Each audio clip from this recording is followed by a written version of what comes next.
University మంచి భవిష్యత్తు కోసం తెలుగు విద్యార్థులు ఇష్టపడే యూనివర్సిటీ. కాల్ 9059052378 9059052379. అందరికీ నమస్కారం. నేను Swarupa Potlapalli. Welcome to trending topic.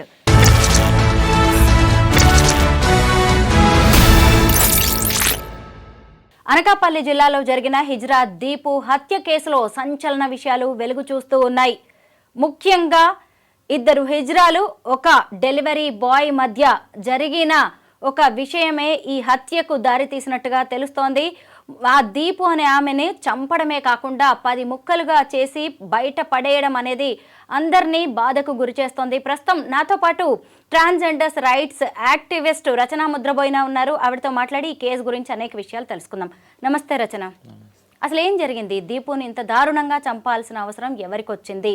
కారణాలు చాలా వస్తూ ఉన్నాయి. ఒకటేమో మరదలుతోటి పెళ్లిగా సిద్ధమైనందుకు ఈమె అడ్డొచ్చినట్టు, వీళ్ళిద్దరు రిలేషన్షిప్లో ఉన్నట్టు కొన్ని సంవత్సరాల నుంచి అడ్డొచ్చినప్పుడు అడ్డు తొలగించుకున్నట్టు ఒక కారణం ఉంది. ఇప్పుడు మీరు అన్నట్టు ఇద్దరు హిజ్రాల మధ్య కూడా ఈయన ఉండటం వల్ల, ఈయనతో సంబంధం ఉండటం వల్ల, దానివల్ల అని అనొచ్చు. బట్ కానీ 19వ తారీఖు తెల్లవారుజామున వచ్చిన ఈ ఫోటోలు ఏదైతే వాట్సాప్లో ఉన్నాయో చాలా భయంకరంగా ఉన్నాయి. అంటే ఇంతకు ముందు నుంచి మనం చూసాము, ఎక్కడ ఆత్మహత్యల నుంచి కూడా రిలేషన్షిప్స్లో ట్రాన్స్ మహిళలు ఉండటము, ఆ రిలేషన్షిప్స్ ఫలించకపోగా దానివల్ల ఆత్మహత్య చేసుకోవడము, ఆ తర్వాత పార్ట్నర్లు ఆత్మహత్య చేసుకోవడము, తల్లిదండ్రులు ఆత్మహత్య చేసుకోవటము, ఇవన్నీ కూడా చూస్తూ వచ్చాము. ఇప్పుడు మర్డర్ దాకా వచ్చింది ఇది. అంటే ఇది ఎటువైపు పోతుందో అర్థం కావట్లేదు. ఇంకా ఎంతమంది ట్రాన్స్ మహిళలు ప్రాణాలు పోవాలో అనేది చాలా భయంగా ఉంది యాక్చువల్గా. ఈ దిలీప్ కుమార్ అలియాస్ దీపు 4 ఏళ్ల క్రితమే హిజ్రాగా మారాడు. అతనికి బన్నీ అనే వ్యక్తితో ప్రేమ వ్యవహారం మొదలైంది. ఆ బన్నీకి గంజాయి లాంటి వ్యసనాలు కూడా ఉన్నాయి. అంతేకాకుండా ఇంకో హిజ్రాతో కూడా సంబంధం పెట్టుకున్నాడు. అంటే ఒకవైపు దీపుతో ఉంటూ ఆమె దగ్గర నుంచి సంపాదన అంతా తీసుకుంటూ ఇంకొక ఆమెతో కూడా అఫైర్ పెట్టుకోవడంతో అదే ఈ దీపుకి కోపం వచ్చేలా చేసింది. నిలదీసినందుకే హత్య చేశారు. అంటే అసలు ఆ రిలేషన్ అక్కడికి కట్ చేసుకోవచ్చు కదా, ఎందుకు ఇంత దారుణంగా దీపుని చంపాల్సి వచ్చింది? అంటే వాళ్ళ మధ్య ఆ వాగ్వివాదం ఏదైతే ఉందో, ఎప్పుడైనా ఏ రిలేషన్షిప్లో అయినా ఒక అండర్స్టాండింగ్ ఏముంటుంది అంటే, ప్రేమించే వాళ్ళకి నా ప్రాపర్టీ అనే ఒక థాట్ ఉంటుంది, ఐడియాలజీ ఉంటుంది. నాది కాబట్టి వేరే వాళ్ళకి దక్కడానికి వీల్లేదు, నాకే సొంతం అనే ఒక స్వార్థం ఖచ్చితంగా ఉంటుంది. సో ప్రాపర్టీ అనేటప్పటికీ ఖచ్చితంగా అలాంటి ఆలోచనలు వస్తుంది. బట్ ఎంతమంది ప్రేమ అనేది ట్రాన్సాక్షనల్ కాదు అనుకునే వాళ్ళకి అది అర్థమవుతుంది.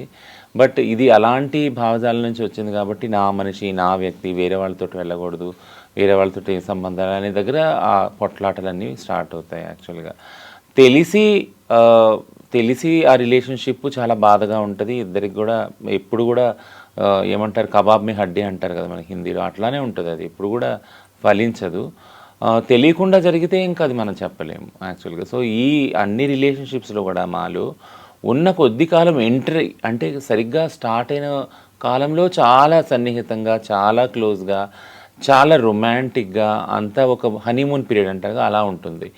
ఎప్పుడైతే అవసరాల మీదకి వచ్చేస్తుందో అది, అంటే మీరు ఇప్పుడు అంటున్నారు అదే బన్నీకి గంజాయి, తాగుడు, వ్యసనాలు, వీటికి ఏవైతే డబ్బులు సరఫరా సరైన టైంలో కాకపోతే, ఇలాంటివన్నీ కొట్లాటలు మధ్యలో ఎప్పుడైతే వస్తాయో అప్పుడు విడిపోవటానికి ఆస్కారం లేదు, విడిపోవటానికి వీలు లేదు అనే డిమాండ్ ఎప్పుడైతే వస్తుందో అడ్డు తొలగించుకోవటానికి ఇవన్నీ జరుగుతూ ఉంటాయి.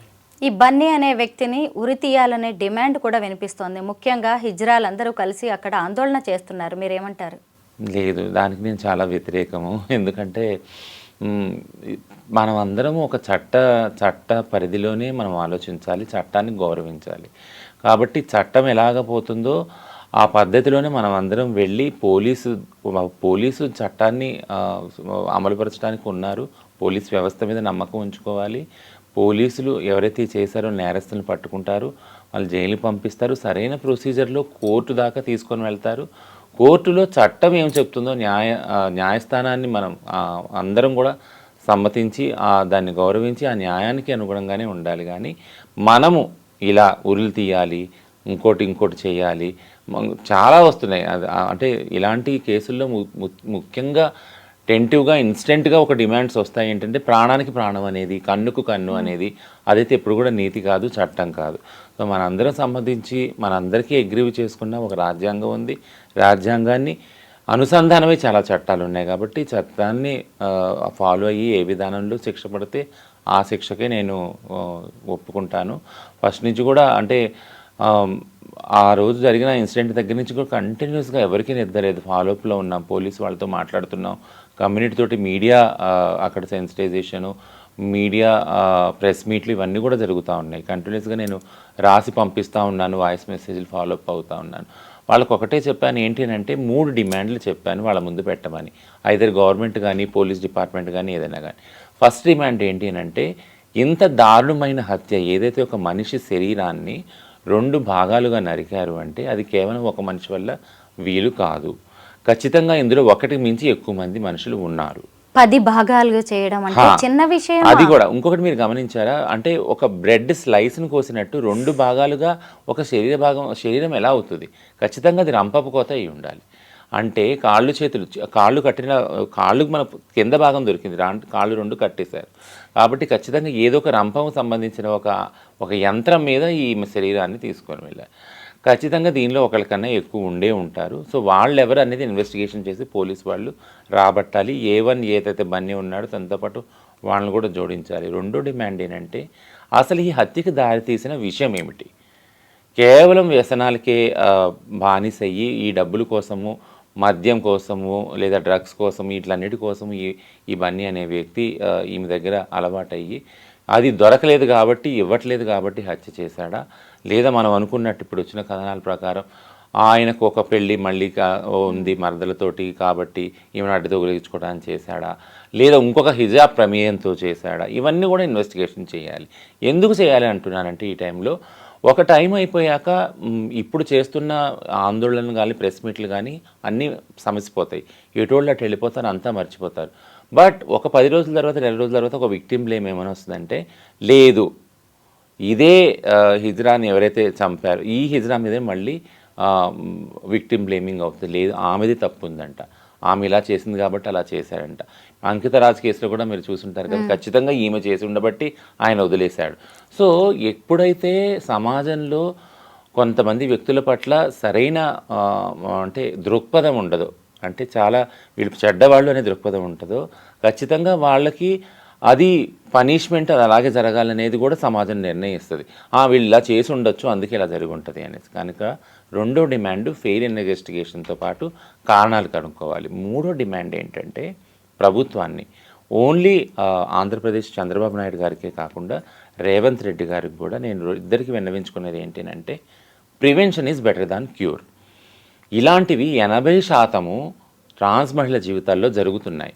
పురుషులు వస్తున్నారు, వాళ్ళతో ఉంటున్నారు, సంబంధాలు ఏర్పరచుకుంటున్నారు, కొంతమంది పెళ్ళి అంటున్నారు, ప్రేమ అంటున్నారు, ఉంటున్నారు, అన్నీ వాడుకుంటున్నారు, ఆఖరికి వెళ్ళిపోతున్నారు. అది తట్టుకోలేక వీళ్ళు సూసైడో ఏదో చేసుకుంటున్నారు. ఇప్పుడు మర్డర్ దాకా వెళ్ళిపోయారు. ఇంకా ముందు ఇంకెక్కడికి దారితీస్తుందో తెలియదు మనకి. సో కాబట్టి మేము ఈ రిప్రజెంటేషన్ ద్వారా కూడా ఇద్దరికి మేము విన్నవించుకునేది ఏంటంటే ఒక పాలసీని కానీ చట్టాన్ని కానీ చెయ్యండి. దిశ మర్డర్ తర్వాత ఒక చట్టాన్ని తీసుకొచ్చింది కదా ఆంధ్రప్రదేశ్ గవర్నమెంట్. అలా ఎందుకు అనుకోరంటే మా ప్రాణాలు విలువలేవా?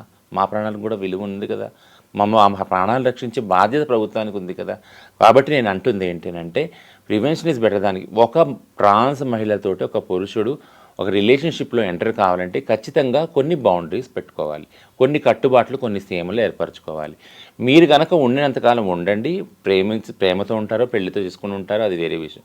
వెళ్ళిపోతే కనుక వాళ్ళ జీవితంలో నుంచి ఇవి మీ బాధ్యతలు ఉంటాయి, ఇవి ఆబ్లిగేషన్స్ అనేవి ఉంటాయి. ఖచ్చితంగా ఈ ఒప్పందాలు ఉంటాయి, లైబిలిటీస్ ఉంటాయి మీకు అనేసి ఒక చట్టాన్ని తీసుకొచ్చినట్లయితే ఇలాంటి సంబంధాలు కాకుండానే నివారించవచ్చు. ఫస్ట్ ఒకవేళ అప్పుడు కూడా కావని నేను చెప్తున్నాను, అయినా కూడా అట్లీస్ట్ వాళ్ళ గురించి వాళ్ళు మాట్లాడుకొని ట్రాన్స్పరెంట్. ఇప్పుడు ఆ చనిపోయినామో వచ్చి మాట్లాడదే, తనకి ఎలా జరిగింది అన్యాయం, ఎందుకు జరిగింది మాట్లాడదే. ఇలా ఎన్ని మర్డర్లు జరిగినాయి, ఒక హాసిని వచ్చి మాట్లాడుతుందా నాకు ఈ విధంగా అన్యాయం జరిగిందని, ఒక రేష్మ వచ్చి మాట్లాడుతుందా? వీళ్ళందరూ మాట్లాడరు కదా, చనిపోయిన వాళ్ళు మాట్లాడలేరు. వాళ్ళ గురించి మనమే మాట్లాడాలి, వాళ్ళ గురించి గవర్నమెంట్వే నిర్ణయం తీసుకోవాలి. సో మూడో డిమాండ్ ఒక పాలసీ లెవెల్ చేంజ్ రావాలి. దీపుతో ప్రేమాయణం, మరదలతో పెళ్లి సంబంధం అంటే సోషల్ స్టేటస్ కోసమేమో నార్మల్ వ్యక్తులతో పెళ్లి కావాలి, వీళ్ళకి డబ్బు కోసమేమో హిజ్రాలు కావాలి. అంటే ముందే తెలుసు వీళ్ళని వదిలేయాలి కొన్నాళ్ల తర్వాత అని. అదే ఈరోజు దీపు హత్యకు కారణమైంది కదా. అంటే మీరేమో మనస్ఫూర్తిగా ప్రేమిస్తున్నారు, యువతల వాళ్ళేమో మోసం చేయడానికి డిసైడ్ అయిపోయి వస్తున్నట్టుగా కనిపిస్తోంది. ఎందుకంటే సమాజంలో ట్రాన్స్ మహిళలను మేము అంటున్నాం, ట్రాన్స్ పురుషులు కూడా ఉన్నారు. ఈ మహిళలు కాదు అనే ఒక ఏదైతే ఆలోచన ఉందో దానికి ఇది ఒక పరీక్ష సమయంలో నేను చూస్తున్నాను స్వరూప్ గారు. ఎందుకనంటే పెళ్లి విషయాల్లో కూడా మీరు అన్నట్టు ఫస్ట్ రిలేషన్షిప్లో ఎంటర్ అయ్యేటప్పుడు ట్రాన్స్ మహిళ అని తెలుసు, పిల్లలు కనలేదని తెలుసు, సెక్స్కి పనికిరాలని తెలుసు, అన్నీ తెలుసు కదా, అయినా ఎంటర్ అవుతారు. వాళ్ళ అవసరాలు తీర్చాక మళ్ళీ వాళ్ళని తప్పించుకోవడానికి ఇలాంటి విషయాలు అయితే వెళ్ళిపోతారు, రాత్రి చెప్ప పెట్టకుండా, లేదా చంపేస్తారు, లేదా సూసైడ్ చేసుకోవాల్సి వస్తుంది వీళ్ళు. ఇదొకటి. పోనీ వీటిలన్నింటినీ కోర్టు దాకా తీసుకెళ్దామని అంటే ఒక కేసు చూసాం తిరుపతిలో, దీపిక కేసు. ఆ కేసులో చట్టానికి మొత్తం ప్రాపర్ ప్రొసీజర్లో పెళ్లి చేసుకున్నారు వాళ్ళు. అంటే మంత్రతంత్రాలతోటి, వేద మంత్రాలతోటి, తాళిబొట్టు ఇవన్నీతో పాటు చేసుకున్న పెళ్ళి ఆఖరికి కోర్టు దాకా వెళ్ళి ఆ అబ్బాయి వాళ్ళ తాలూకు వాళ్ళు బంధువులు అన్నారు, మేము ఈ పెళ్ళి ఒప్పుకోము, మేము కోర్టుకు వెళ్తామంటే ఇద్దరు కోర్టుకు వెళ్ళారు. కోర్టు ఏమంటే అంతా వాదోపాదాలు అయ్యాక అవును మీరు పెళ్లి చేసుకున్నారు బట్ మీకు పిల్లలు పుట్టరు కదా అని వాదన స్టార్ట్ అయ్యి ఆఖరికి నువ్వు ఆడదానివని చెప్పి మోసం చేసి పెళ్లి చేసుకున్నావు అనే దాకా వచ్చారు. చూసారా? అంటే ఇది ఒక కోర్టులో జరిగిన వాద వివాదం, ఒక న్యాయమూర్తి చెప్తున్న జడ్జిమెంట్ ఇది. నువ్వు అంటే నాకు అన్యాయం జరిగింది మహాప్రభు, పలానా వ్యక్తి వచ్చాడు, నా అవసరాలకి తన అవసరాలు నన్ను వాడుకున్నాడు, నా డబ్బులు అంతా వాడుకున్నాడు, పెళ్ళని చెప్పాడు, ఇదంతా జరిగింది. బట్ కానీ ఇప్పుడు ఆ పెళ్ళిని అంగీకరించట్లేదు, వేరే పెళ్ళికి రెడీ అయ్యాడని నాకు అన్యాయం జరిగింది. ఆ మహిళ వెళితే ట్రాన్స్ మహిళ, నువ్వు అసలు మహిళవే కాదని డెసిషన్ చేస్తున్నారు. ఒకటి చెప్పండి నాకు, నిజంగా 1979లో మధురా కేసులో కూడా ఇదే కదా అయింది. మధురాని పోలీస్ స్టేషన్లోనే రేప్ అయితే మహారాష్ట్ర హైకోర్టు అంది లేదు, ఆ 5గురు ఎవరైతే పోలీసులు ఉన్నారో వాళ్ళకి మరణశిక్ష వేయాలంటే సుప్రీంకోర్టు అంటా ఉంది. అప్పుడు 1979 లేదు, మధుర ఆదివాసీ మహిళ, ఆమెకి అలానే యథావిధిగా కోరికలు ఉన్నాయి, సెక్స్ కోరికలు, వాంఛలు, అందుకని ఆమె అప్రోచ్ అయింది పోలీసుల వరకు అనేసి ఆ కేసులో జడ్జిమెంట్ వస్తే మొత్తం మహిళా లోకమే దాడెత్తి వచ్చింది, ఇదేం జడ్జిమెంట్ అని. అంటే మధురకు జరిగిన అన్యాయం జడ్జి చేయమంటే మీ మధురని ఎందుకు జడ్జి చేస్తున్నారు, ఆమె చెడ్డదని ఎందుకు చెప్తా ఉన్నారు? సో ఇవన్నీ చూస్తూ ఉంటే ఈ న్యాయసభలు, చట్టసభలు, చట్టాన్ని పాలించే వాళ్ళు, ప్రజలు, సమాజానికి ఇంకా మేము ఒక చెడు వ్యక్తులుగానే కనపడుతున్నాం. అందుకనే ఈ న్యాయానికి సంబంధించిన మా రిలేషన్షిప్స్లో జరుగుతున్న ఏదైతే చెడు ఉందో ఈరోజు మొక్కలు కోసేంతవరకు వచ్చింది మా శరీర భాగాలు. ఇంకా కొన్ని శరీర భాగాలు దొరకలేదు. సో ఈ స్టేజ్ వరకు వచ్చిందంటే ఖచ్చితంగా దీనికి కారణం మా కమ్యూనిటీ కాదు, మేము ఇలా పుట్టడం అస్సలు కాదు, మేము రిలేషన్షిప్లో వెళ్ళటం అది అస్సలు కాదు, ఖచ్చితంగా ఈ సమాజమే. ఎందుకంటే ఆ సమాజం నుంచి వచ్చే ఆ పురుషులే మమ్మల్ని అన్యాయం చేస్తున్నారు. ఆ పురుషుల్ని ఏం చేయకుండా, కట్టడి చేయకుండా ఈ సమాజం వాళ్ళకి గ్రీన్ కార్డు ఇస్తుంది. ఈరోజు దీపు హత్య అనేది కొత్త విషయం ఏం కాదు, ఎందుకంటే గతంలో కూడా ఇలాంటి హత్యలు చాలా జరిగాయి. హాసిని హత్య కేసు నెల్లూరులో జరిగింది, మనం హైదరాబాద్లో షీలాది చూసాం, తిరుపతిలో దీపికా బోనం, ఇలా చాలామంది ప్రేమకి అలాగే మోసాలకి బలైపోయారు. అంటే ఎందుకు అసలు హిజ్రాల్ని చంపడం అనేది చాలా ఈజీగా అయిపోయింది, వేరే నార్మల్ మహిళలు చంపడం కంటే కూడా ట్రాన్స్ విమెన్ అనేవాళ్ళు ఎందుకు ఇంత చులకనగా దొరుకుతున్నారు? డైరెక్ట్గా చంపేయడమే. అకౌంటబిలిటీ లేదు కదా స్వరూప్ గారు. అంటే ఇంట్లో నుంచి వీళ్ళ తల్లిదండ్రులనే వెళ్ళగొట్టేసిన వాళ్ళు ఏదో బతుకుతూ ఉన్నారు, అన్నతమ్ముళ్ళు, అక్క చెల్లెళ్ళు ఎవరు సపోర్ట్ లేదు, సోషల్ సపోర్ట్ సిస్టమ్ లేదు, వీళ్ళని ఏం చేసినా అడిగేవాళ్ళు ఎవరు? అసలు యాక్చువల్గా అయితే అది ప్రొటెక్టెడ్ కమ్యూనిటీగా తీసుకొని గవర్నమెంటే కదా రక్షించాలి ఈ కమ్యూనిటీని, ప్రత్యేక చట్టాలు చేయాలి కదా గవర్నమెంట్ అయితే. ఎందుకంటే అయితే నేను ఒకటే అంటాను, మీరు అయితే ప్రత్యేక చట్టాలన్నా చేయండి మమ్మల్ని ప్రొటెక్ట్ చేయడానికి, ఎందుకంటే మమ్మల్ని మేము ప్రొటెక్ట్ చేసుకోలేము ఈ సమాజం నుంచి, లేదా మేము లేకుండానే చట్టాలు చేసేయండి, అదన్నా చేయండి. కొంతమంది ట్రాన్స్జెండరు ఎవరైతే యాక్టివిస్టులు ఉన్నారో వాళ్ళు ఇది కూడా అన్నారు, మాకు యూత్రేషి అంటారు దాన్ని, అంటారు కదా ఇచ్ఛామరణం, దాన్నన్నా ప్రసాదించండి అట్లీస్ట్ కదా. ఎందుకంటే మీరు మమ్మల్ని చావనివ్వరు, బతకనివ్వరు, మేము బతికితే వీళ్ళందరూ ఇలాగ కాకుల్లా గద్దల్లా పొడుచుకొని తింటా ఉన్నారు. సో నేను అనేది ఏంటంటే సమాజంలో ట్రాన్స్లాగా బతకడమే ఒక పెద్ద కష్టమైన జర్నీ, పుట్టిన దగ్గర నుంచి కూడా. అలాంటి దానిలో వీళ్ళందరూ వచ్చి ఇలా చేస్తూ ఉంటే దీనికి సంబంధించిన సమాధానం ఎక్కడ దొరుకుతుంది? ప్రభుత్వాలేగా చేయాలి. నిజంగా మీరు సృష్టికి ప్రతి సృష్టి చేసుకుని తర్వాత ఎన్నో సవాళ్ళని ఎదుర్కొని ఇలా మహిళలుగా మారుతూ ఉంటారు. అయినా సరే ఈ సమాజం మిమ్మల్ని 100% మహిళలుగా అంగీకరించట్లేదు. ముఖ్యంగా ఏదైనా అన్యాయం జరిగినప్పుడు, ఇబ్బంది జరిగినప్పుడు ఎవరు కూడా వచ్చి వెనక నిలబడట్లేదు. కనీసం మహిళలకు వర్తించే చట్టాలైనా ఈ హిజ్రాలకి వర్తిస్తున్నాయా రచన? నేను అదే చెప్తాను. ఒకటి చట్టాలు లేదా వ్యవస్థ అన్న. ఇప్పుడు ఫర్ ఎగ్జాంపుల్ మహిళా ఉద్యమంలో మన 2 రాష్ట్రాలే చూసుకుందాం. ఏదైనా జరిగినప్పుడు వెంటనే మహిళా ఉద్యమకర్తలు అక్కడికి వెళ్తారు, ఒక ఫ్యాక్ట్ ఫైండింగ్ చేస్తారు. అసలు ఏం జరిగింది ఈ కేసులో. అది రేప్ కేసు కావచ్చు, అది డొమెస్టిక్ వైలెన్స్ కావచ్చు, కుల పరమైన కేసు కావచ్చు, ఏదైనా కావచ్చు. ఆ సంఘం ఆ సముదాయానికి సంబంధించిన మహిళలు అక్కడికి వెళ్తారు, ఒక ఫ్యాక్ట్ ఫైండింగ్ చేస్తారు, ఇవి డీటెయిల్స్ జరిగింది ఇవి అని. అలాంటి ఒక ప్రొసీజరే లేదు కదా. నేను ఎప్పటి నుంచో మొత్తుకుంటా ఉన్నాను, ట్రాన్స్ మహిళలకు రక్షణ లేదు. వాళ్ళ చావు ఖచ్చితంగా అది మర్డర్ వల్ల జరుగుతుందో, సూసైడ్ వల్ల జరుగుతుందో, లేదా న్యాచురల్గా ప్రాకృతికంగా జరుగుతుందో కూడా కారణాలు తెలియాలి. అది తెలియనంత కాలము ఒకవేళ మర్డరే జరగచ్చు, లేదా సూసైడ్ జరగచ్చు. దాన్ని న్యాచురల్ డెత్గానే రికార్డ్ అవుతుంది. 1900 అంటే ఈ 2016 నుంచి 2018 దానిలో దశకంలో నేషనల్ క్రైమ్ బ్యూరో రికార్డ్స్ ఏవైతే ఉన్నాయో అందులో కేవలం మరణాలు చూస్తే, అంటే 2014 సుప్రీంకోర్టు జడ్జిమెంట్ వచ్చాక నేషనల్ క్రైమ్ బ్యూరో రికార్డ్స్ కూడా ట్రాన్స్జెండర్ వాళ్ళ డెత్స్ని రెప్లికేట్ చేయడం, చూపించడం స్టార్ట్ చేశారు. మరణాలని ఎక్కడెక్కడ ఏ స్టేట్స్లో ఎన్నెన్ని మరణాలు రికార్డ్ అయినాయి అని చూపించారు. అందులో మీరు గమనించినట్లయితే కేవలం యాక్సిడెంట్ మరణాలే అన్నీ రిజిస్టర్ అయి ఉన్నాయి. మన తెలంగాణ నుంచే ఎన్నో మరణాలు, సూసైడ్లు, అలాగ మర్డర్స్, మన ప్రవల్లిక మర్డర్ 2015 ఇవన్నీ కూడా రిపోర్ట్ అక్కడ మేము చేసినాక మన స్టేట్లో రికార్డ్ అయిన క్రైమ్ అంతా నేషనల్ లెవెల్లో వెళ్ళి ఉంటుంది కదా. అవి కూడా కనీసం అక్కడ 1-2 కేసెస్ కూడా రెప్లికేట్ కాలేదు. అంటే డేటా రెప్లికేట్ చేయడంలో కూడా చాలా మిస్రిప్రజెంటేషన్ ఉంది. ఎందుకు జరుగుతూ ఉంది ఇదంతా అంటే, ఒక బైనరీ సమాజంలో చేతిలో ఉన్నప్పుడు డేటాను కూడా మ్యానిపులేట్ చేయగల పవరు, మాకు సంబంధించిన చట్టాల గురించి పనిచేయని ఒక లోపభూయిష్టమైన వ్యవస్థ, ఇదంతా కూడా ఉండటం వల్లే కదా వీటన్నిటికి కారణం అని ఈరోజు క్లియర్ కనబడుతుంది. నేను అదే అంటాను, అంటే మమ్మల్ని మహిళలతో సమానంగా చూడపోయినా అట్లీస్ట్ ఒక జంతువుకి ఉన్న రైట్స్ ఏవైతే ఉన్నాయో, ఒక కుక్కకి, పిల్లికి మనం పెంచుకునే వాటికి ఉన్న రైట్స్ కూడా ట్రాన్స్ వాళ్ళకి లేవే. వాటితో సమానంగా జీవులుగానే మీరు మమ్మల్ని పరిగణించట్లేదే. అట్లాంటప్పుడు ఇలాంటి హింసని ఇంకా వ్యవస్థీకృతం చేయాలనుకుంటున్నారా అనేది ప్రశ్న. అసలు ట్రాన్స్జెండర్స్ మ్యారేజెస్కి చట్టబద్ధత ఉందా? లేదు. 3 సార్లు సుప్రీంకోర్టుకి వెళ్ళినా సుప్రీంకోర్టు అదే అంది, లేదు వేరు చట్టాలు ఉన్నాయి, ఆ చట్టాలు ఏవి మార్చాలి, సివిల్ ప్రొసీజర్ కూడా లేదా స్పెషల్ మ్యారేజెస్ యాక్ట్ ఎందులో పెట్టాలో మాకు తెలియట్లేదు. ఒకటి, ఇప్పుడు మేము రెడీగా లేము ఈ రైట్స్ ఇవ్వడానికన్నా. సో వితిన్ జ్యుడిషియల్ డయాస్పోరా కూడా ఒక అండర్స్టాండింగ్ లోపం ఏముంది అంటే, ఎల్జీబీటీ కమ్యూనిటీస్ అంటే కేవలం వీళ్ళకి సెక్షువల్ ఫ్రీడమే కావాలి. 18 ఏళ్ళు పైబడిన వాళ్ళు ఎవరైతే వయోజనులు ఉన్నారో వాళ్ళిద్దరి మధ్య వాళ్ళకి స్వేచ్ఛ ఉంది, వాళ్ళకి రాజ్యాంగ స్వేచ్ఛ ఉంది, హక్కు ఉంది, కాబట్టి వాళ్ళని ప్రశ్నించకండి, అలాగే ఎల్జీబీటీ వాళ్ళని కూడా ప్రశ్నించకండి. కానీ మేము ఎప్పటి నుంచో గొంతెత్తి మొత్తుకునేది ఏంటంటే, మాలో లివింగ్ రిలేషన్షిప్లో ఉండాలనుకునే వాళ్ళు ఉన్నారు, మాలో పెళ్ళిళ్ళు చేసుకోవాలనుకునే వాళ్ళు ఉన్నారు, మాలో పిల్లల్ని పెంచుకోవాలనుకునే వాళ్ళు ఉన్నారు, పిల్లల్ని కనాలనుకునే వాళ్ళు ఉన్నారు, ఇన్ని రకాల వాళ్ళు ఉన్నారు. మిగిలిన వాళ్ళకి, మగ వాళ్ళకి ఏదైతే రాజ్యాంగం హక్కులు ఇచ్చినాయో అవి మాకెందుకు వర్తించవు సమానంగా? అలాంటప్పుడు సమానంగా రాజ్యాంగం అందరికీ ఉన్నదని ఎలా నమ్మకం కలుగుతుంది?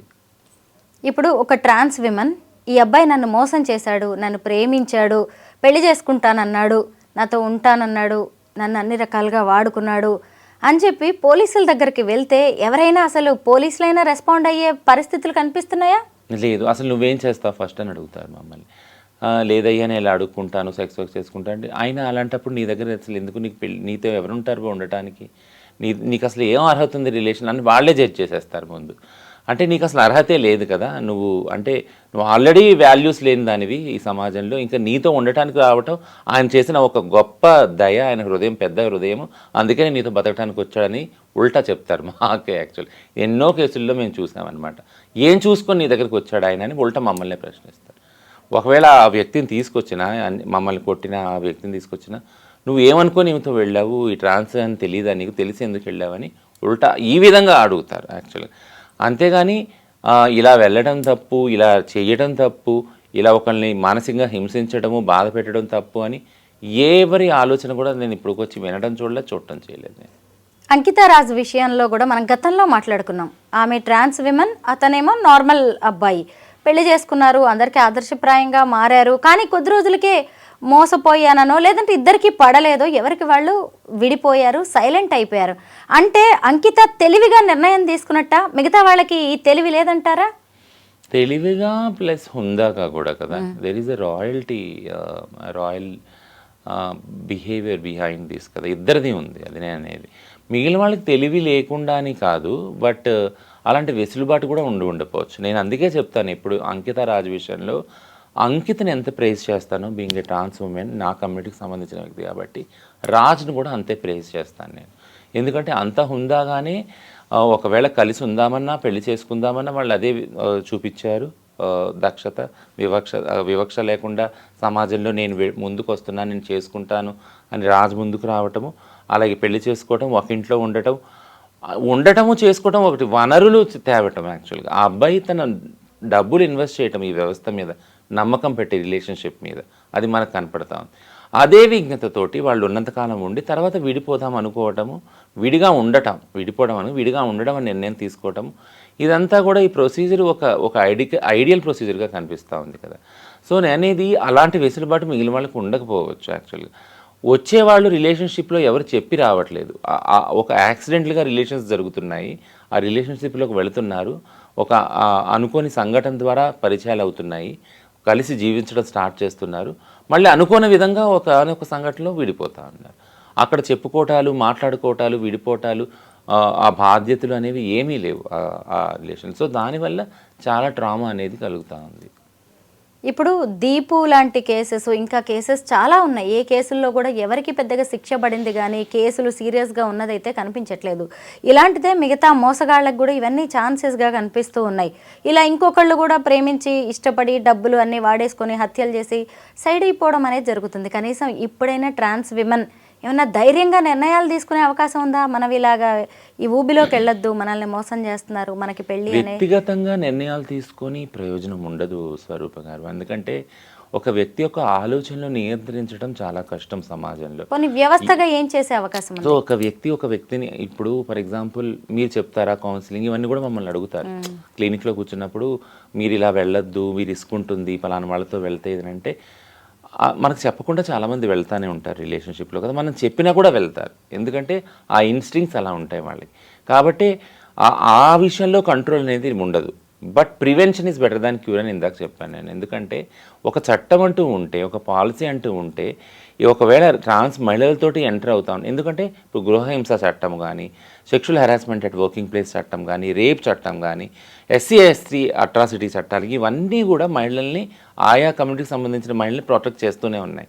సో ఆ చట్టాల భయం వల్ల కొంతమంది మగాళ్ళు వాళ్ళ పట్ల హింసాత్మకంగా ఉండలేక ప్రివెంట్ అవుతుంది. అవునా, ప్రివెన్షన్ అవుతుంది చాలా మటుకు. సో అలానే ట్రాన్స్ మహిళలకు అలాంటి చట్టాలు ఏవీ లేవు. అనేది ఏంటంటే పాలసీ లెవెల్లో అట్లీస్ట్ తీసుకొచ్చి మీరు ఒక రక్షణ కల్పిస్తే, మీరు గనక ఏ మగాడు గనక ట్రాన్స్ మహిళతో రిలేషన్షిప్లో ఎంటర్ అయ్యేటప్పుడు ఖచ్చితంగా వాళ్ళ డీటెయిల్స్ అవన్నీ నమోదవుతాయి. వాళ్ళు కనుక వెళ్ళిపోయే టైంలో ఏదైతే వ్యవధిలో వాళ్ళు ఉన్నారో వాళ్ళు వాడుకున్న వనరులు ఇవన్నిటి కూడా లెక్క కట్టి ఇవ్వాలి అని ఒక పాలసీ కనుక పెట్టినట్లయితే ఖచ్చితంగా రిలేషన్షిప్లో అది ఎప్పుడైతే జరుగుద్దో, బ్రేకప్ జరుగుద్దో, ఖచ్చితంగా ట్రాన్స్ మహిళ వెళ్తుంది, చట్టం ద్వారా వెళ్ళి ఆ ప్రొసీజర్ ద్వారా తనకి కావాల్సిన న్యాయం అట్లీస్ట్ పొందుద్ది. అట్లీస్ట్ తనకు కావాలనుకున్న ప్రేమ పొందకపోయినా కానీ తను పోగొట్టుకున్న వనరులన్నా వస్తాయి కదా, అట్లీస్ట్ అదన్నా ఒక ఊరటగా ఉంటుంది కదా. అది నేను హిజ్రా, ట్రాన్స్ విమెన్, ట్రాన్స్జెండర్ పేర్లు ఏవైనా కానీ వాళ్ళు మనుషులు. అందరిలాగే ప్రేమ కోసం వాళ్ళు కూడా తప్పిస్తూ ఉంటారు. వాళ్ళకి ఒక ప్రాణం ఉంటుంది, జీవితం ఉంటుంది. ఎదుటి వ్యక్తిని అంత దారుణంగా చంపేసి ముక్కలు చేసి అంటే చట్టానికి దొరకమో అనుకుంటున్నారా? పోలీసుల్ని తక్కువ అంచనా వేస్తున్నారా? అంటే ఆ ప్రాణానికి విలువ లేదు అనుకుంటున్నారా? కానే కాదు, మీరు చేసింది చాలా పెద్ద నేరం. కనీసం భవిష్యత్తులోనైనా ఇలాంటి ఘటనలు పునరావృతం కాకూడదు. ముఖ్యంగా అసలు మన తోటి వారైన ఈ ట్రాన్స్ విమెన్ని టార్గెట్ చేసి డబ్బుల కోసం వారిని వేధించడం, అలాగే పెళ్లి ప్రేమ పేరుతో వాళ్ళని మోసం చేయడం అనేది ఖచ్చితంగా కరెక్ట్ కాదు. దానికి తగిన శిక్షలు అయితే ఉన్నాయి. Thank you so much Rachana.